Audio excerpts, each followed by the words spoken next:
back to Ohio Has Issues. I'm Stephanie Haney. Hey, I'm Mike Polk, and you guys aren't going to believe this, but there are only 61 days left until this election. You're watching Ohio Has Issues. We are an Ohio show about Ohio politics for you, Ohio. And honestly, if you're watching from out of state, we won't tell. You might be interested in what's going on in Ohio. I know you weirdos in New Hampshire watch this. We hope you had a nice Labor Day weekend wherever you are. We got a bunch of great stuff on the show today. We're going to bring you up to. Oh my God, what do you have there? Oh, it's just a little Ohio Has Issues mug. That's She's all. very proud of This is one of the great things we have on the show today. Someone just mentioned how nice it is in the comments or something, and I think she'd really appreciate that. Thanks. Anyways, we do have a busy show. What do we have for him today? Who's on? We do, yeah. So we've got two great guests today. One of those is Cleveland.com editor Chris Quinn. Yeah, Chris Quinn has been writing editorials lately that have been getting a little heat from people and actually getting some nationwide attention. And he's mostly talking about how the media covers this election. And so we wanted to talk to him about that. Yeah, about the topic of false equivalency. So we'll get into all of that and what's fair and what it means to cover things in a balanced way. And it's also just interesting in general that he's getting attention for this nationwide. So that's our, we're getting some attention here, Cleveland. And so we wanted to introduce you at least to him. Yep. We're also going to talk about political ad spending in Ohio because there's a lot of it happening. So you chatted with a friend of the show about that. That's right. Andrew Tobias and I break it all down and talk about how this is the largest, allegedly, this is the most expensive election in Congress, right in the country right now. So that's us. In Ohio, the Ohio Senate race. But you might have noticed one or two ads that have been presenting themselves to you, whether you like it or not. It is. Although they do kind of just blend in. You barely even notice them right at this point. I can't. I scream. But we're going to tell you about that, and Andrew's going to help us make some sense of that, and it'll make sense to you once you hear how much money is being dumped into this race. Yeah. We're going to talk about the vice presidential race, which includes your senator for Ohio, J.D. Vance, and also the presidential debate that's coming up. 3 of them total. We'll tell you what we know about when those will be. And a lot of voting things to talk about. A lot of voting things, some court challenges, which is kind of where we'll start for you in our Ohio Roundup. And we are very lucky to have, I don't know if anybody knows this, I don't know if you ever mentioned it, but Stephanie is actually a licensed attorney. And so we were very fortunate to have you. In 2 states, great. She could also, if you need out of jail in California, she could also help you there. So it's fortunate that we have you to break down some of the legal stuff that's going down here, and while I just kind of nod out and nod now and again.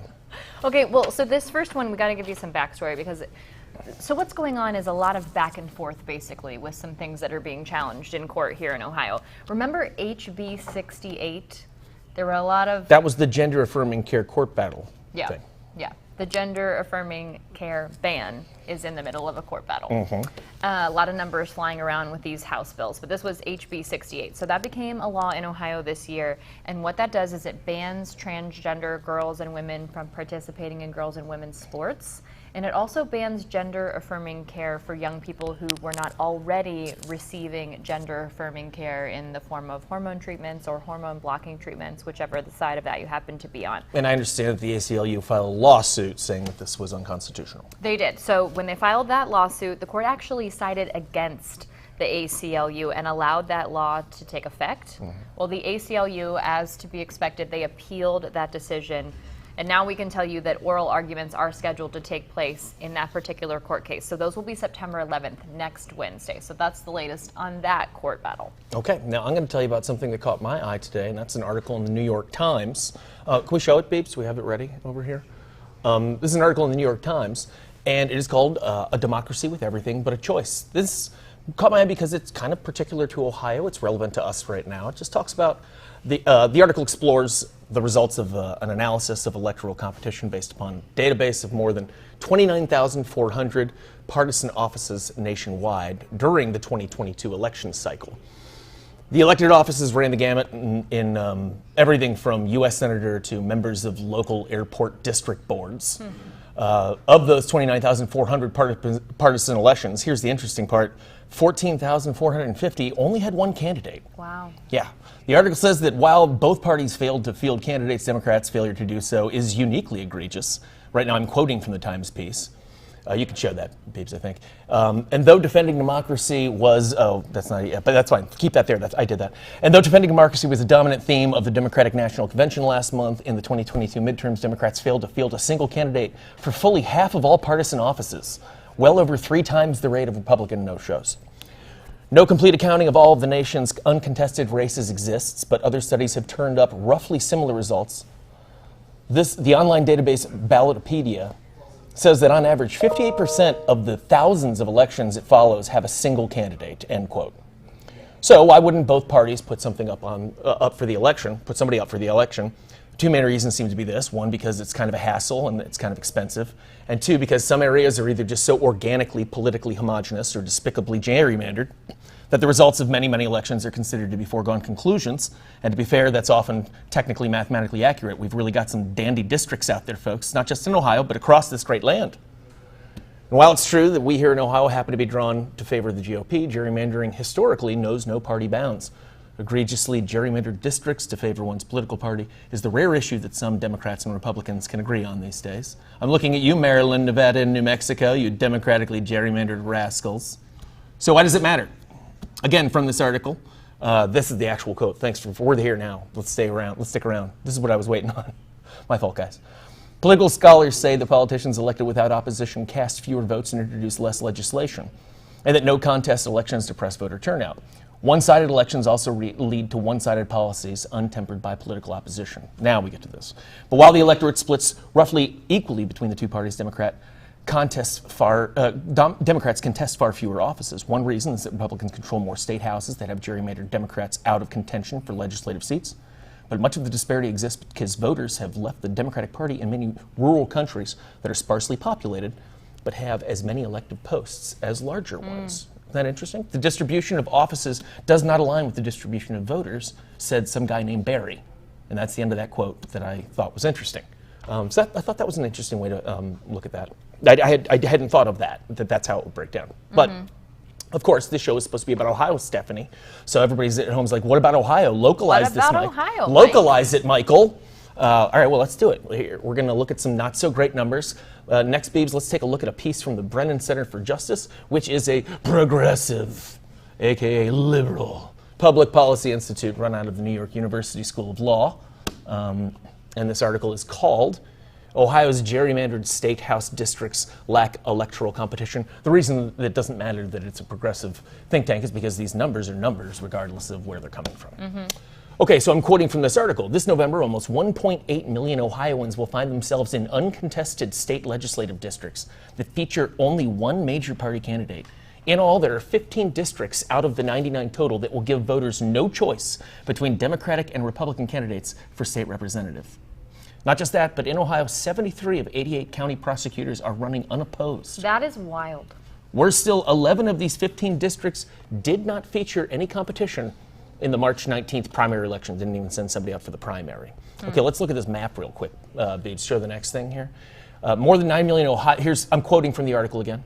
More than 9 million Ohioans, about 77% of the state's population, live in districts where elections for state representatives are not in serious dispute. That is, these districts are either uncontested or they give one party a disproportionate advantage in the general election so that the district is uncompetitive even if it's formally contested. So you can see there on the map, those dark red ones, or the light red ones, those are not even contested districts. And then the dark red ones are already kind of foregone conclusions. Now, of course, we're not exclusively blaming that on gerrymandering. This is a wide open state, but obviously it's certainly, it's not a very competitive state at this point.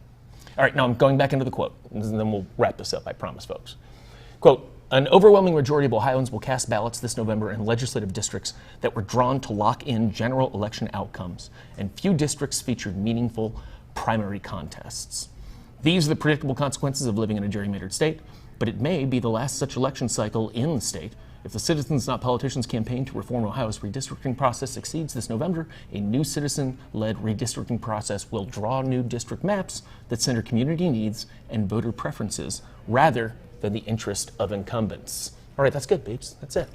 So Ohio has a lot of uncontested places as well, and I don't know how many people were aware of that. Yeah, and the Brennan Center for Justice is actually in support of the proposed redistricting amendment, which will be on the ballot here in November. So that's worth noting out of the NYU. Very much in support of it, and I'm sure is helping with it and whatnot. So yeah, that's totally should. But none of those, all of those numbers are legit. 100%. 73 out of 88 county prosecutors are running unopposed because it's already like a done deal. It's just nuts. And the number of people who aren't even being challenged in a primary election, that's pretty wild to think about, which the redistricting conversation takes us actually right into our next topic. How perfect is that? Yeah. So the proposed redistricting amendment will be on the ballot in November. So when something gets on a ballot, it's got to be summarized, right? Because we're not seeing the entire proposed amendment on a ballot. We'd all be sitting there for 75 years trying to get our votes in. So right now, there's a lawsuit going on in the state of Ohio because the group behind the redistricting amendment is not happy about the language that Ohio's ballot board has put together to describe the redistricting amendment. They call it misleading and basically call it an outright lie. And a lot of experts agree with them on that, by the way. Actually, reminder, this is a ballot amendment to try and get rid of gerrymandering, and in the actual ballot language that they went forward with, they say that the bill is pro-gerrymandering and will cause gerrymandering. This proposed amendment. This proposed amendment will cause gerrymandering, which is not true. I think it should be noted.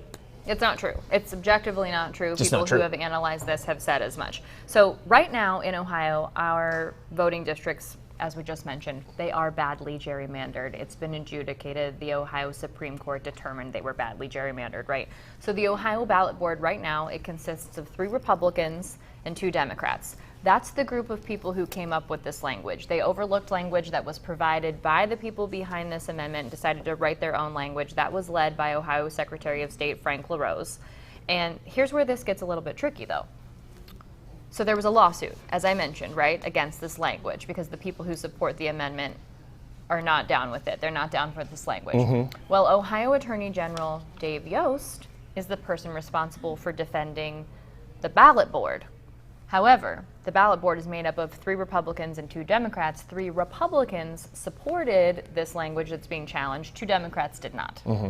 So the 2 Democrats on the ballot board have filed something with the Ohio Supreme Court saying, we are not represented by this. We don't want this defense that's being put out there as if it is for us as members of the Ohio ballot board. But Attorney General Dave Yost says that's not how this works. You're on a ballot board, majority rules, so you have to go along with the majority. So a little bit sticky there. Do they have like any kind of legal standing there? Really, as far as you're concerned, if you had to say, just, I mean, if you were on a board and everybody votes, and it's the board's vote, regardless of whether you think it's imbalanced or not, it's the board's vote that represents the will of the committee, right? Well, or no? Yes, but this is a very unique situation. It's getting right to the heart of this because this is language about a proposed amendment that is tied to gerrymandering. And if you take a look at the makeup of that board, it's 3 Republicans and 2 Democrats. And are those Republicans in place because of gerrymandering? It gets right to the issue of the problem here. So I'm going to punt on this like a good lawyer and say it's a question for the Ohio Supreme Court, which is ultimately who will decide what happens here. So they're the people who will decide whether or not this challenge rises to the level of being misleading, which is the standard that it has to meet in order to be thrown out. It goes to where first? It goes where? The Ohio Supreme Court. Oh, okay. It's at the Ohio Supreme Court. The Ohio Supreme Court is the only court here in Ohio that has jurisdiction over a challenge to ballot language. Well, we'll see how it goes. Yeah.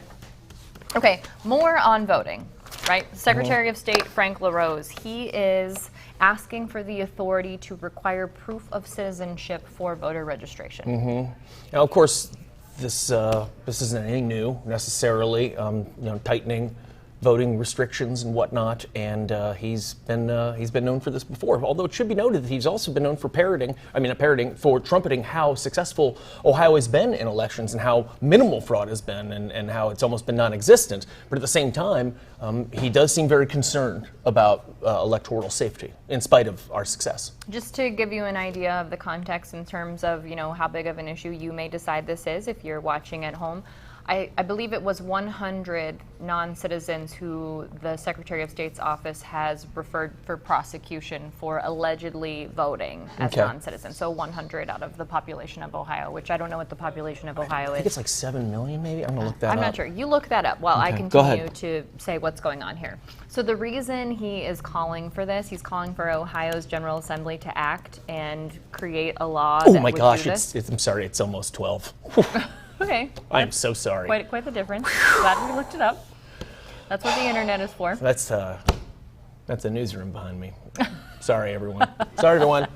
It's fine. We all accept your apology. It's all right. I'm happy. Good job, Ohio. Way to have a bunch of people. More people than I thought. We're growing. I don't know if we're growing, actually. We may 11.76 million, and no, we are declining, unfortunately. But it's okay. It's all right. Stick around, everybody. Back to the Secretary of State. So there was a U.S. Supreme Court ruling, 5-4, a tight ruling that has allowed this provision in Arizona law to be put back into place that requires citizenship verification prior to registering to vote. So that's why LaRose is saying this is something that's permissible. We should do this here in the state of Ohio. He wants the legislature to do it. That's how it would have to happen. The legislature is on break through November, though, so it's not something that's going to happen for this election unless they call a special session, which is highly unlikely. Okay.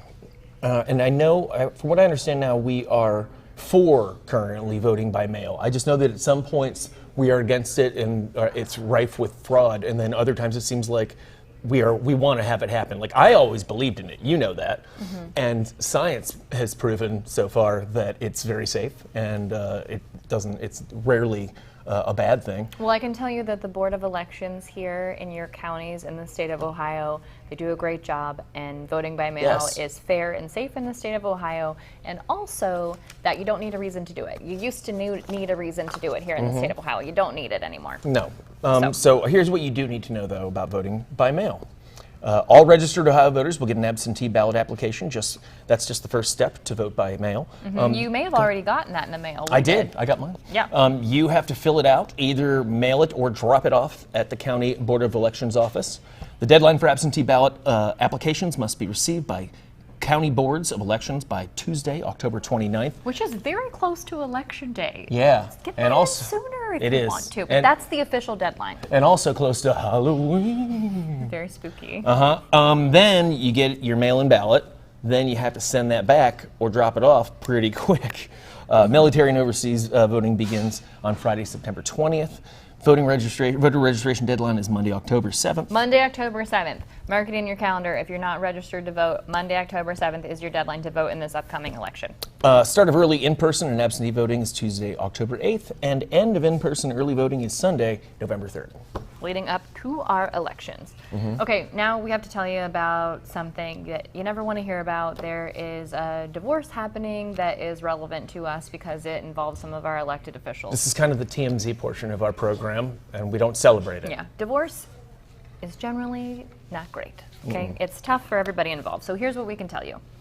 U.S. representative. I mean, sometimes divorce is good. You have to. Sometimes it's good. Sometimes it's good. Sometimes it's good, JD. But it's always. You gotta be able to get divorced if you want to. Sometimes things don't end well. That's true. Sometimes you mess up, That's or sometimes it just doesn't. You just grow up and grow in different directions. You never know, and that might have happened in this case. We don't know what happened here. We don't know what happened here, but we can tell you that U.S. Representative for Ohio, Max Miller, has filed for divorce against Emily Moreno Miller, who is the daughter of Bernie Moreno, who is running for U.S. Senate here in Ohio. It's like Knots Landing. Yeah. So there was a filing yesterday that he is seeking an emergency order for parenting time, saying that he's been denied parenting time and not had access to his 9-month-old daughter.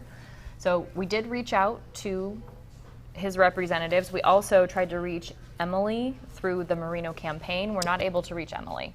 But we did hear from the Moreno campaign, and the Moreno campaign basically said, Reagan McCarthy basically said that Bernie Moreno is sad that the relationship ended this way, but not going to comment on it because it's a private family matter. Totally get that. Did get a chance to talk to Max Miller's attorney today. He said, also unfortunate that Mr. Miller has been an active parent of their daughter, and he is hoping that the court will take some action so he can see his daughter, because that's the latest thing that's contested. Is Mr. Miller is saying that Emily Moreno Miller is not giving him access to his daughter. Oh, that stinks. I'm sorry for the kid. That's awful. But unfortunate, but you got to know that. People have to know that. Especially, it's weird right before the election too. I'm not saying but it is kind of nuts that like right before an election, when you know that that's going down, that's when you said to get this divorce. There's a lot of factors in play here. You know, it's well known that Representative Miller is close with former President Donald Trump. Bernie Moreno has gotten the endorsement from former President Donald Trump. So a lot of things that could potentially be in play here. I'm sure everybody wishes this was not happening. Yes, not ideal timing. And I'm sorry that my Casio watch was going off. Oh, it's that. Especially during that kind of like sensitive time. It's nice to break the tension a little bit. Yeah, I hope so. That's what we'll call it. All right, so now we will give you your vice presidential update. A couple things to note. J.D. Vance and Tim Walz will debate. We know that's going to happen on October 1st. That'll be on CBS. Just the one. We don't know what time that will air, though. Right. You might be asking, we're going to tell you about another debate in a second, but you might be asking right now, what about the Senate debate? That's coming up. We have a teaser on that coming up in my interview with Andrew later on. So you'll find out about, are Sherrod Brown and Bernie going to go at it? So that's your tease. And maybe Don Kissick? And maybe Don. The Libertarian. The Libertarian. Who is really doing pretty well on Wordle as of late. He mostly just on Facebook posts his Wordle scores. Yeah, well, I mean, that's all he's posted. You're so spoiling the entire update about Don Kissick. Oh, I'm sorry. But we'll get Pretend to it. I didn't say it. We'll get to it.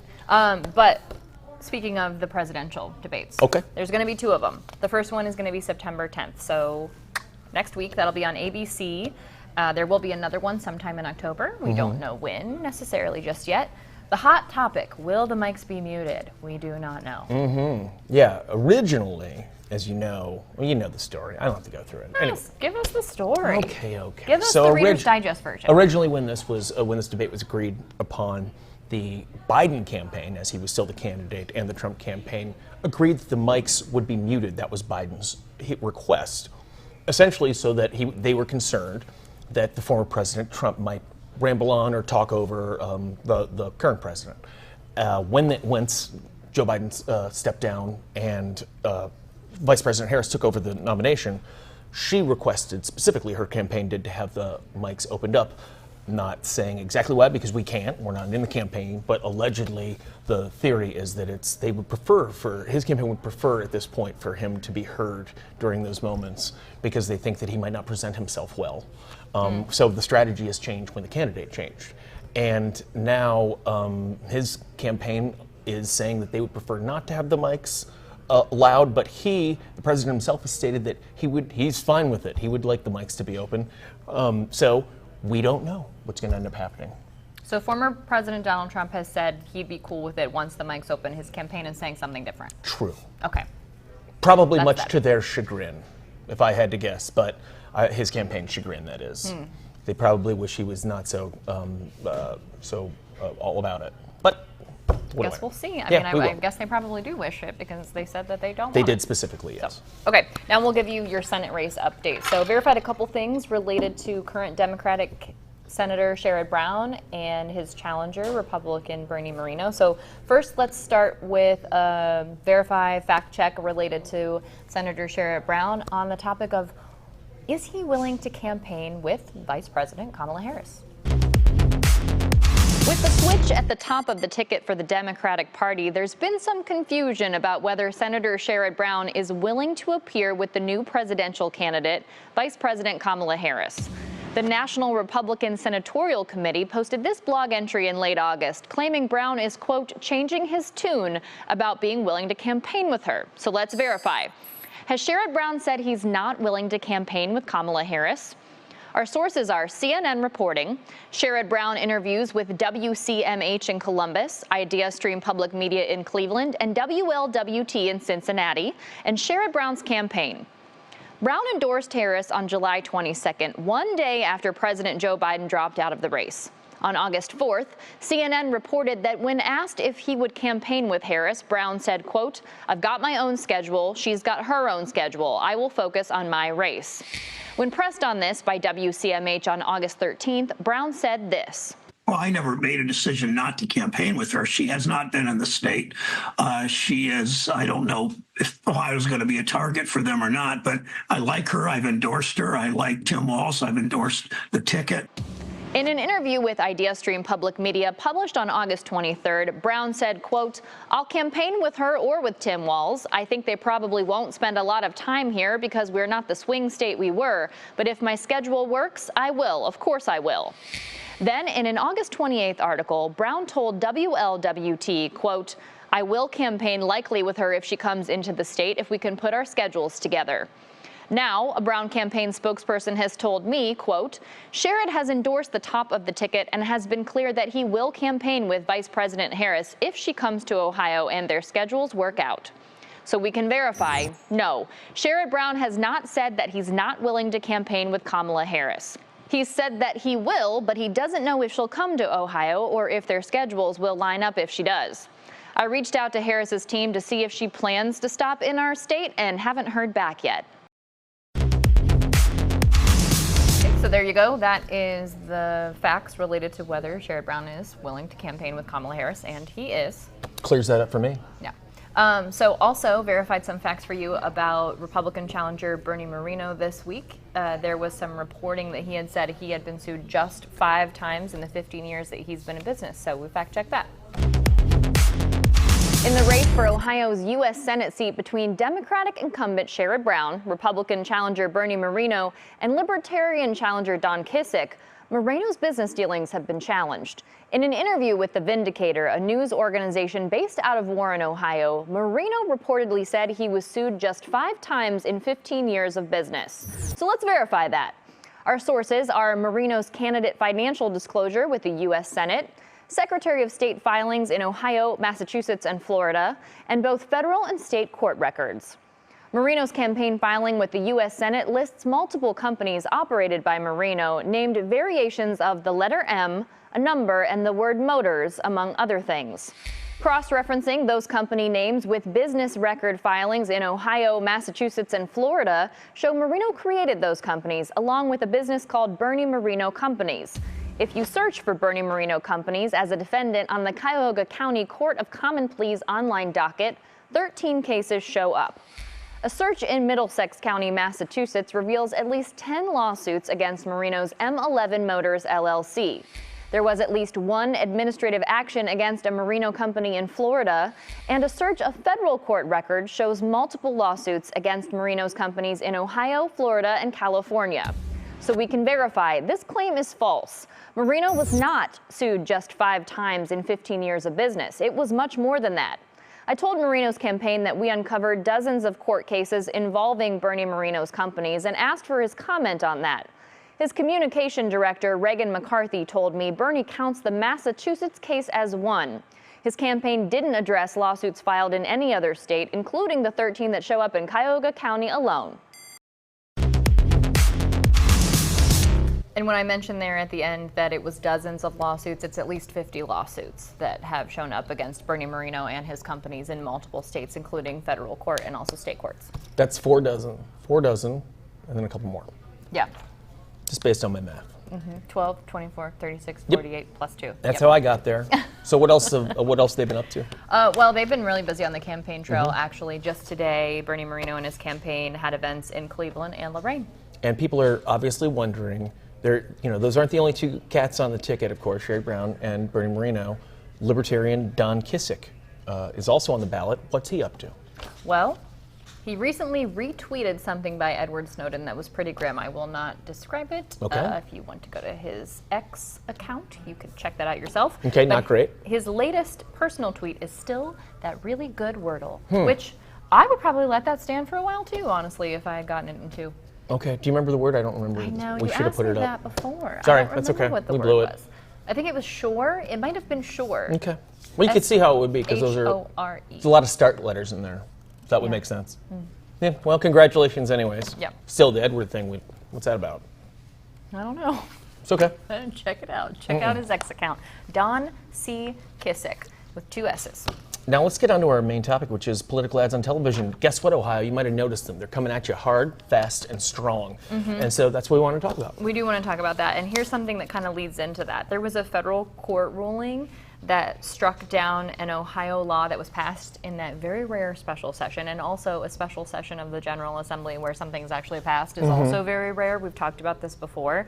But There was to be a ban on foreign political donations. Right. Foreign money coming in to be spent on elections. So this was described as being meant to stop foreign donations to state and local ballot issue campaigns, the kind of money that gets spent. A lot of this came from last year's, first of all, special election in August that tried to raise the threshold to 60%. To change the Constitution. That got a lot of outside money coming in. And then also the abortion amendment from November. That also had a bunch of outside money coming in from different countries. And so it was, they decided to try and stop that. Yeah, so what they said was that this would stop direct donating from outside the country or by donating to an entity like a political action committee, a PAC, right? But in reality, it would have done another thing, at least another thing. It would have prevented lawful permanent residents like green card holders from contributing to campaigns. Also worth noting that foreign money in elections is already illegal federally, so this was struck down. The whole law has been struck down. The whole thing's down. Yeah, Okay. so it's just till now, and nothing's going to happen with it until the General Assembly comes back into session. All right. Which is not scheduled until after the election right now. Well, that will probably in some way affect these political ads that we're talking about. I mean, again, you might have noticed a couple of them. You might have gotten a text message from a campaign asking for a couple bones. You might have even seen them on your local TV station. These ads are everywhere. Get used to them because you're about to be inundated right up until November because we are in such an impressively challenging senatorial election and such an important one. And who The better to balance talk of about power it? in the It US is. Senate. And who better to talk about it with than Cleveland.com/plaindealer's own political writer, Andrew Tobias. Andrew, thank you for joining us so much. Sure. You look great. I'm just going to start off by having a sip of RC Cola, the official soft drink of the Cleveland Browns. They are not a sponsor, but we're open to the idea. In your latest column, you say that Ohio's U.S. Senate race is believed to be the country's most expensive congressional election. We're talking money today. We got outside money pouring in from all over to help pay for the barrage of ads that we are all being subjected to constantly right now in Ohio. Here's my question. I checked this out. There are 33 Senate elections taking place this year. Why is everybody so hung up on spending money in Ohio? So there are two Democrat senators who are representing states right now that Donald Trump won in 2016 and 2020. One's Montana, which is maybe it's among the least populous states in the country. There's like one city there. And also Donald Trump's winning that state by like double digits. So that's the one state. And then the other one's Ohio. So Ohio is more politically competitive. It's one of the most populous states in the country. And also the people who live here live in 5 or 6 different cities. That means they all have their own TV markets. That means that if somebody wants to run statewide, they got to run ads in all those different places. So it's kind of the combination of the stakes and the fact that Democrats only hold a 1-seat majority in the Senate right now, Ohio's large population, and also just kind of the quirks of how our state's set up. And so that's translating to tons of money being spent here. Let's look at a little bit of the money here. You said that there are $230 million in Senate-related TV ads, and then post-Labor Day, we're going to see $167.6 million worth of Senate TV ads, according to what your column. You found that the spending is roughly equal between both of them, but Ohio viewers are going to be seeing one candidate more than the other during commercial breaks of Wheel of Fortune. Why don't you explain why that is? Yeah, so Sherrod Brown is getting more of his funding directly through his campaign, the source obviously of contributions directly to him. And under federal law, candidates for office basically pay a better price than you would if you're some political organization. And so that translates in his case, it's basically a 50-50 split of the money, but he's getting something like 63% of the ads. Whereas Bernie Moreno has not been raising as much money directly, and he's been more reliant on independent Republican groups who are helping fund his campaign. And those are largely basically the campaign arm of Senate Republicans with close ties to Senate Minority Leader Mitch McConnell. So that's the reason. And so, like I said, that's an advantage for Brown because, it's going to be a close race and he needs what he needs to get. You included a quote from a spokesperson for the Senate Leadership Fund, the Mitch McConnell that you spoke of. The quote was, quote, "Ohio voters are about to learn what DC Democrats already know and love about Sherrod Brown. He is a radical, woke liberal." That was by spokesperson Torrin Sinclair. Great name. So obviously that's one of the groups that's spending big for to support Moreno. Do we know about the outside groups that are supporting Sherrod Brown? So the Senate Democrats have their own campaign arm. So it's kind of the equivalent. Again, though, it's just not as much of a picture here as it is for Republicans. But let me think. Senate Majority PAC is the main kind of like central group. I'm trying to remember what the names. It's not great for a TV medium. Right. These campaign groups all have these really anodyne names, and it's Americans for America and stuff like that. So I don't recall what they're called offhand. But yes, the same thing exists on the other side. And I kind of think that, if you're just a viewer and you're seeing one of these ads, it's pretty clear what their angle is. And so by and large, if you're seeing an outside funded ad, it's either from the Senate Republican arm or it's from Senate Democrat arm. And you're calling me go into some detail about a particular Sherrod Brown ad that's in pretty heavy rotation around the state, featuring an unlikely advocate for Brown. Tell us a little bit about Sheriff Mark Wasselishin, sorry already, and his relationship with the senator. So that was kind of interesting. One of the problems that Democrats have politically is after the 2020 social justice protests, where we saw, some property destruction and stuff like that, especially in places like Minneapolis. There's been a perception that Democrats are too sympathetic, or, it's actually, it goes back for a really long time. It's being soft on crime. This is a thing that people have been saying about Democrats for decades. And so what Brown has to do politically is try to portray himself as, basically being in the center when it comes to that issue. And so something that really helps him in this case is the Wood County sheriff, whose last name I also struggle to pronounce, is appearing in it. He didn't just endorse Brown, but he's kind of making the rounds for him. He's cutting campaign ads for him. And he says in one of them that, I'm a conservative Republican and I don't agree with Sherrod Brown on everything, but nobody's as tough on fentanyl as he is. And that's just like as good as it gets for a Democrat to get a Republican elected sheriff saying something like that. And what he told me when I asked him, why are you doing this?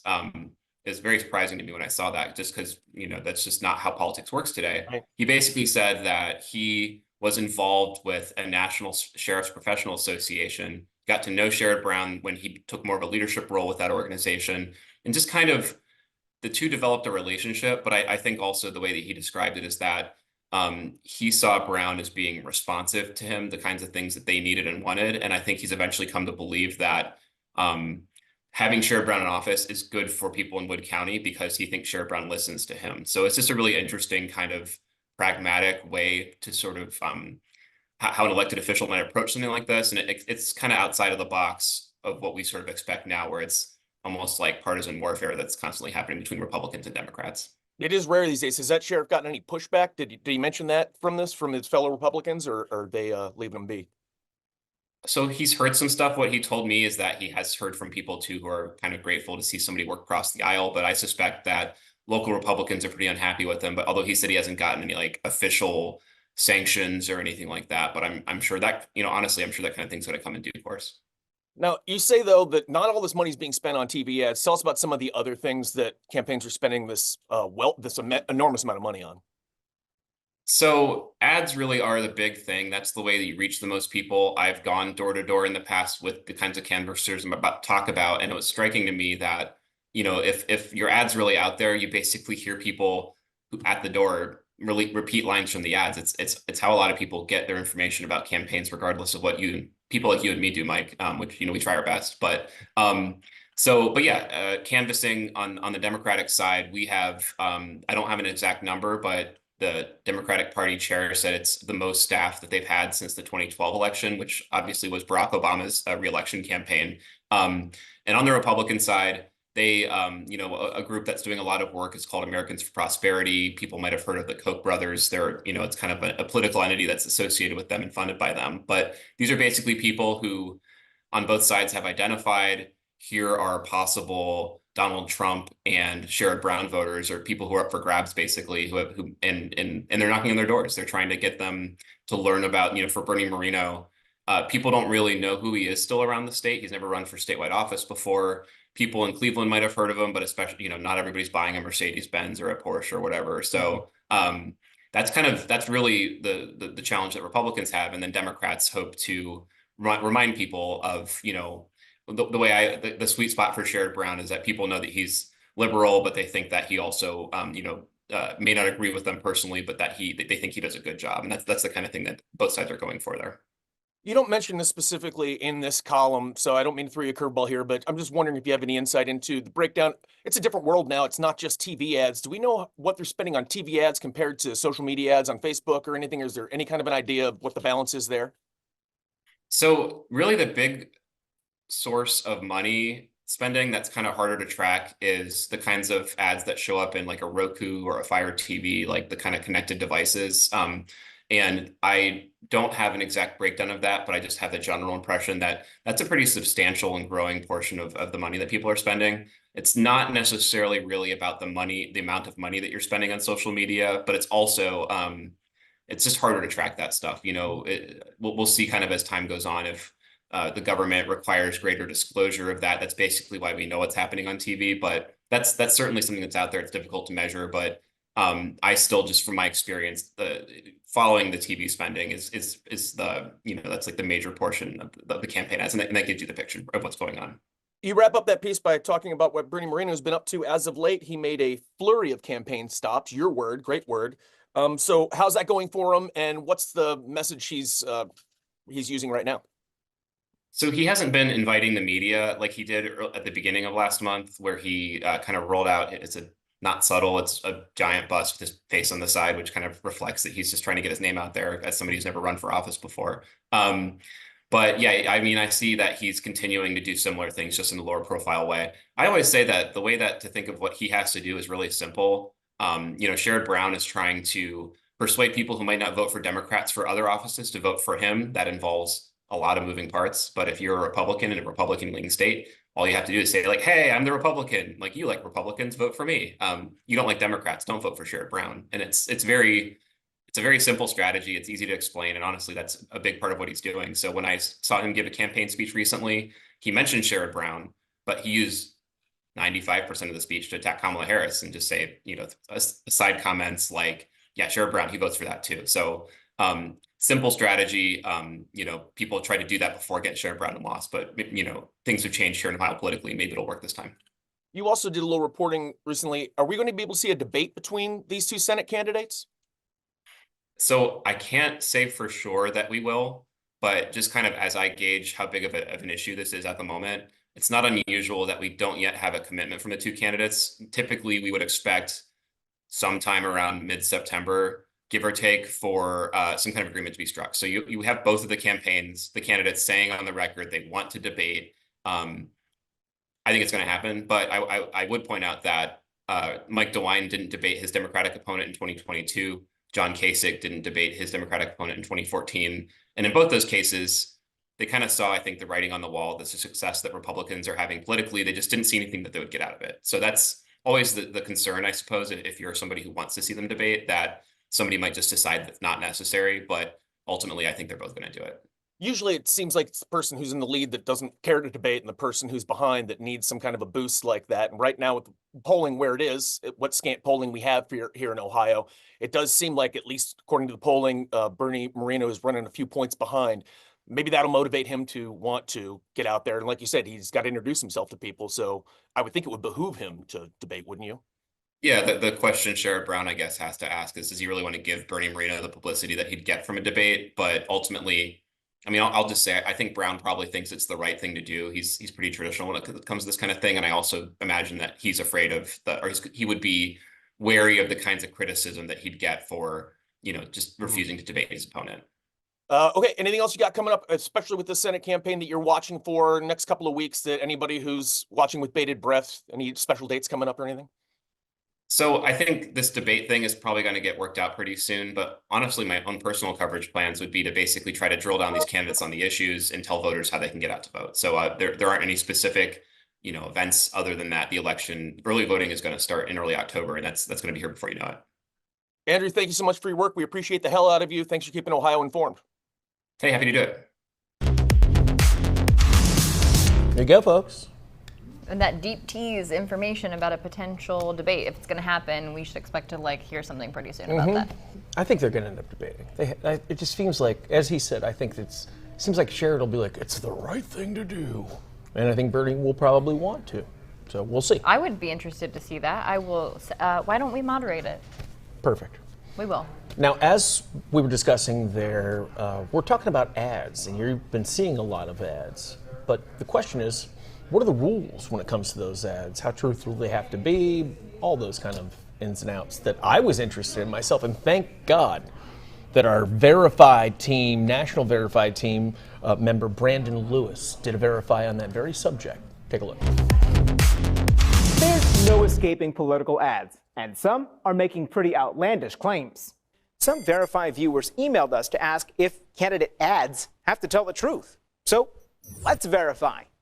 Are political ads required to be factual in order to be aired on broadcast television?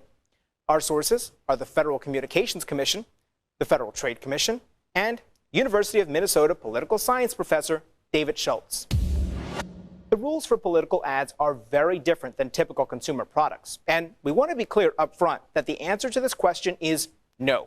Political ads are not required to be factual in order to be aired on broadcast television. In fact, the law allows politicians to say almost whatever they want in a commercial. This is because political ads are regulated by the FCC, which applies just two rules. One is that all candidates have the same opportunity to buy commercial time on stations. And two is that politicians can say whatever they want.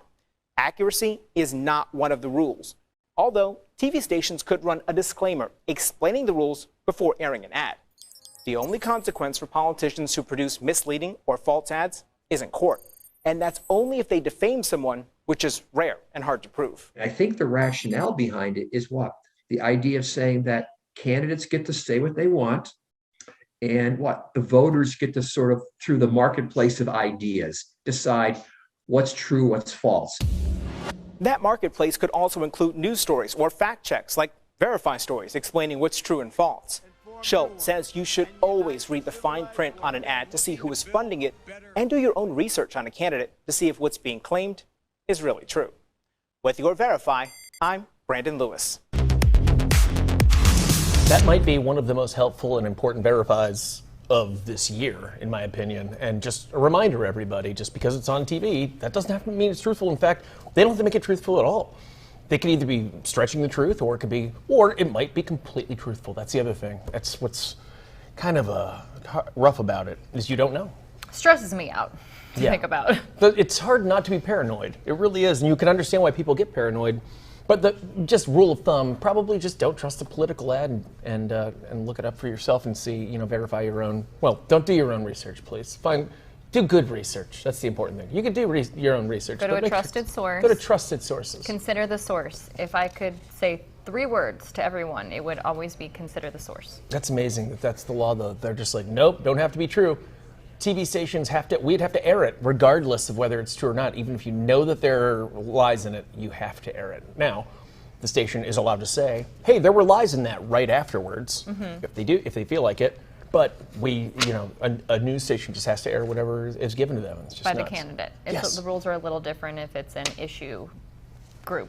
But yeah, that's right. by the Okay. candidate for sure. So the takeaways there: political ads are considered to be political speech, which is protected under the First Amendment. And TV station news departments, as I said, are able to report the accuracy of those political advertisements shown on the same station, but they can't restrict it.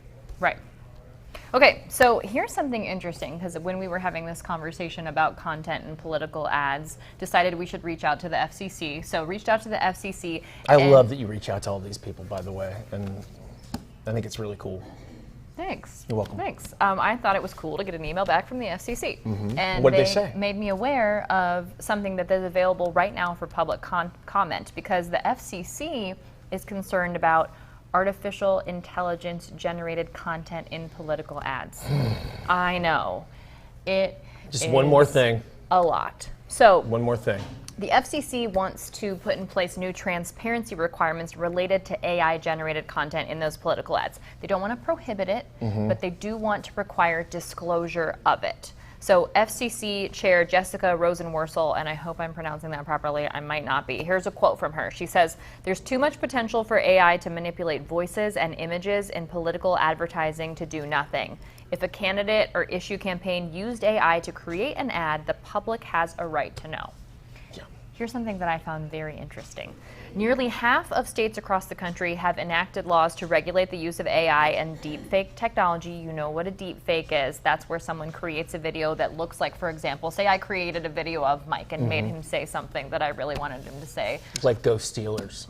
Like, even though that's nothing I would ever say. Even though that's nothing I would ever say. You know, like, but she could ruin my very identity by creating an AI image and having me say that. I could do that. So a lot of states, almost half of the states, have created laws related to regulating that in elections. Most of those laws are bipartisan. Here in Ohio, there is legislation pending, but nothing that has passed. There are 2 bills that have been introduced in the Ohio House related to this deepfake AI technology, one particularly dealing with elections, but they have not made it out of the Ohio House.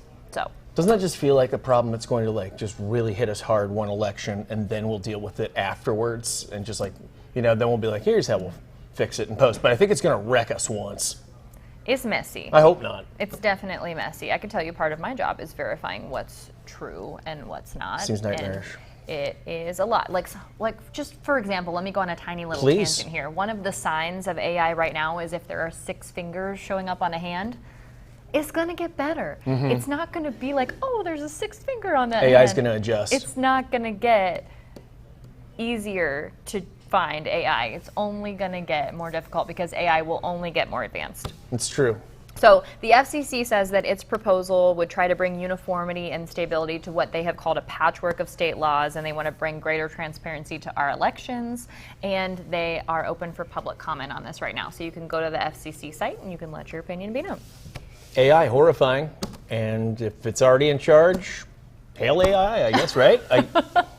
Way to get everything together. It's definitely responsible for who does and does not see this video. That's true. On YouTube. So, all right. Well, what's main topic number 2 tonight? It is balance and false equivalency. So we've talked a lot about content of political ads. Now we're going to talk a little bit about content in the news that you watch. So balance in political coverage is a lot of times thought to be the same as equal time. The FCC has rules about this. So, you know, not to make light of a bad situation, but earlier we talked about a Republican representative for the state of Ohio who's going through a divorce. So what does that mean? Do we then have to talk about a similar situation for a Democratic leader? Do we have to find a Democratic leader that's going through a divorce in order to make that coverage fair and balanced?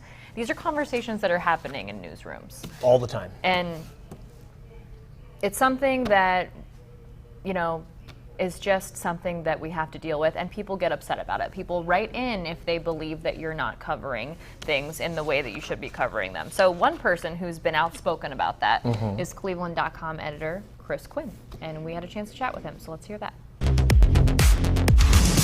Chris, thank you for being with us here on Ohio Has Issues. We appreciate your time. Thanks for having me on.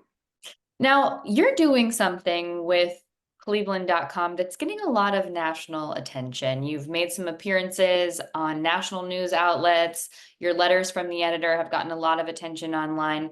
And your most recent column is about the topic of false equivalence. You mentioned you've gotten some messages from viewers of Cleveland.com, from your readers. Can you tell me a little bit about some of the messages you've received that prompted this particular letter from the editor? Sure. Well, look, we've worked pretty hard to increase engagement. So I'm now getting literally 36,000 plus emails and texts a year. And largely people like what we're doing. But in there is roughly, 10% that don't like what we're doing and let me know as often as possible. And one of the more frequent statements I get in that 10% is, you should be straight down the middle. There should be no bias. When you say that Donald Trump wants to take over America and turn it into an authoritarian government, you're not being truthful. You should just give me the facts, let me decide. And everything should be even Steven. If you talk about Donald Trump, you have to talk about his opponent. For the longest time, it was Biden. And that I just felt like I had to address that. Again, I've kind of addressed it before, but never as straightforward as this. So when you get this comment, because I get this comment too, about viewers or readers wanting coverage to be straight down the middle, what do you think that means to people? Because I think it means something different to people than I think it might mean to people who are working in journalism. I actually don't think it's what it says on the surface. This is largely from people that don't like the fact we are calling out some of the bad things that are going on in the Republican ticket. And my whole point on this is we're going to go where the truth takes us. So I said in there, if JD Vance on 6 days in a row makes ridiculous comments, we're going to report that 6 days in a row. We're not going to say, well, we have a thing about JD Vance saying something stupid. Let's go look and see if we can find something from Tim Walz. It doesn't work that way. And news is messy. So I don't really think they're looking for it. And I laugh because I do think about half of the people who write me are serious Fox News viewers.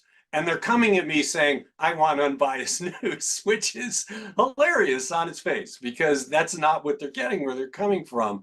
I just don't think they like that the truth about what's going on is often not kind to their team, as it were. And so they just want us to stop, which we're not going to do.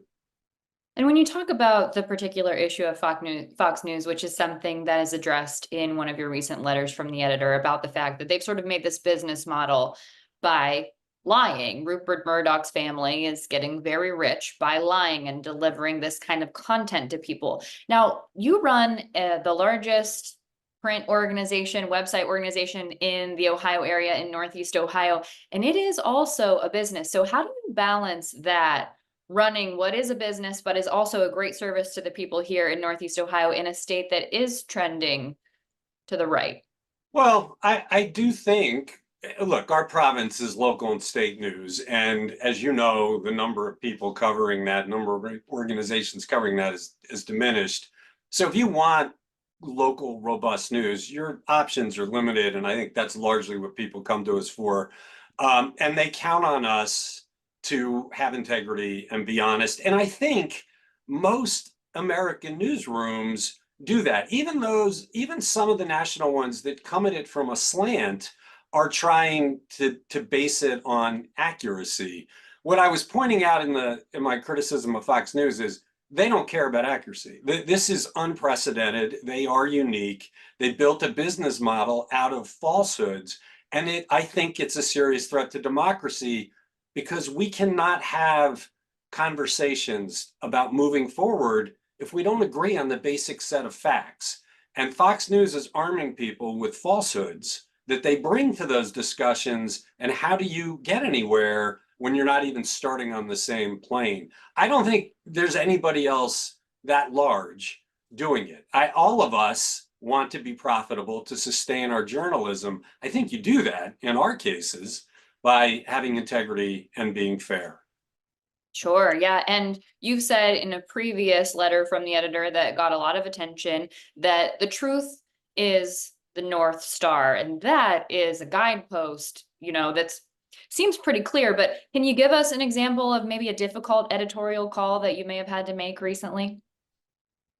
No, I don't really find it that difficult because we're always asking ourselves, what's the right thing to do here? And go. There, I guess if you're asking for difficult decisions, we're trying not to allow candidates that are just seeking to use our platform to spread ugly messages to be successful. If somebody is saying something outrageous, thinking we'll cover it and spread it to the masses, we don't want to be used that way. And it's a fine line, right? Because sometimes if they say something that's terribly outrageous, it becomes news and you really do have to report it. Other times you're making judgment calls. What we try to do in those cases is do longer term pieces that say this is the way they're operating their campaign. But it's new territory for us all because never before have our basic systems of fairness been weaponized against us. And we do grapple with those kind of decisions fairly frequently. I'll ask you about something that I come upon relatively often because some of these candidates, some of these groups don't want to sit down for an interview, for example, but their team will send a statement. Now, sometimes I'll get a statement that is paragraphs long, and within the statement will be included some things that just are not verifiable fact, or some things that are just seem like they're stoking the fire of animosity. in terms of that, I personally believe we are not stenographers, and just because someone says something doesn't mean we're required to then convey that. What's your feeling on that when you get that statement and don't get that access necessarily? I completely agree, and we don't do it. I mean, we offer people the chance to talk to us, but if they send us some statement that's loaded with nonsense that's off point, that's not answering, and so we don't use it. We're not their campaign mechanism. They collect campaign funds to get their message out. We're reporting news, and if they don't want to engage about the news, or if they're saying things that are untrue, then they don't get to be on our platforms. And there's a lot of that. There's a lot of people now. They're saying, you're a biased media, I'm not going to talk to you. But it's because they don't want to face real questions about what they're saying. Sure, it seems to be a more of a rare occurrence these days when you get to ask that all-important follow-up question. And I'll ask you this about particularly the message that you're conveying, which I personally think is a very important message. And I applaud you for, talking to people and explaining what false equivalence is so people can kind of get a sense of where your organization is coming from. What do you think it says about maybe the state of Ohio or the state of journalism that you're basically saying, we won't print lies, the truth is our guidepost, we're not going to present a reality that is not accurate to what's happening right now, and that's making national news about that happening here in Ohio? I wish, yes, you're right. It shouldn't be that way. I wish that all of us that are in this business were having more conversations. We had those conversations coming out of 2016 when we realized what had happened with the way Trump had used the media. And there were moments of reckoning, and I think newsrooms tried to change their policies, but we're not talking. And I think that, unfortunately, many newsrooms were challenged for resources, fall back on tradition, and do what they've always done. And that creates this. I know, though, from the reaction I get to our readers, they're really happy with what we're trying to do. They send loads and loads of positive thoughts. It used to be, half the emails I got from people were, you're terrible, I hate you, I wish you would die.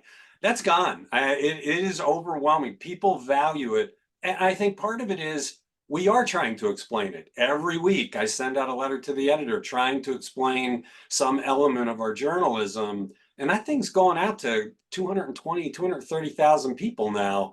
And there's huge engagement. I think it's a positive that people are seeing that and reacting to it. But I do wish we would do better about talking to each other about best practices, because we're not all using them.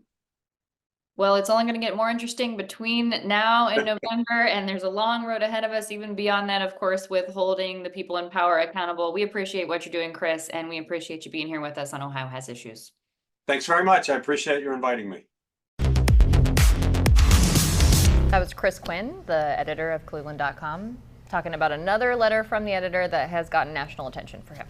Thank you for the time, sir. Appreciate it. And it was always good to hear from the editor of the largest newspaper in Ohio. Yeah. Just a reminder. Yeah. So that was his August 17th letter from the editor that we were talking about. I would recommend reading it if you have not. We've got it linked everywhere, so check it out. Check it out. Well, now we started the show and it was 61 days until the election. It still is. But now, in just a few hours, it's going to be just 60 days until the election. It's true. It's getting real, folks. Stick with us through this journey. We'll be here with you for it. Thanks for watching Ohio Has Issues. We'll be back next week with all the news about Ohio politics. Bye. See you then.